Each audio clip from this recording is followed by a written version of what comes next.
ہم لوگ الجھ گئے ہیں، بہت بڑے قیدی ہیں اپنے آپ کے، بڑے قیدی ہیں، سارا دن اپنی خواہشات کی تکمیل میں بھاگے رہ رہے ہیں، بڑے بڑے سونے نوجوان۔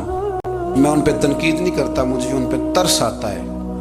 جب میں رات کے اندھیروں میں انہیں ٹیلی فون لے کے چوکوں میں کھڑے دیکھتا ہوں تو مجھے رحم آتا ہے۔ میں کہتا ہوں دیکھو نفس کی خواہش کے پیچھے یہ کیا مثلاً آخر کیا ہے اس میں؟ ایک عورت کے پیچھے تباہ کر لیا اپنے آپ کو، یعنی زیادہ سے یہ کوئی مقصود ہے؟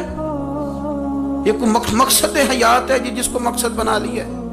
میرے عزیز بات کو سمجھ لیں، اتنا خوبصورت آدمی ہے اور اتنا اس کا اونچا قد کاٹ ہے، اور کیا کس کے پیچھے یہ بھاگا ہوا ہے؟ بڑا سمجھدار، دانشور، عقل مند آدمی، ذی روح بندہ، لیکن اس کا سٹیٹس آپ یہ ملاحظہ کریں کہ وہ 20-40 ہزار کی خاطر جھوٹ بولتا ہے، دھوکہ دیتا ہے، فریب اور فراڈ کرتا ہے۔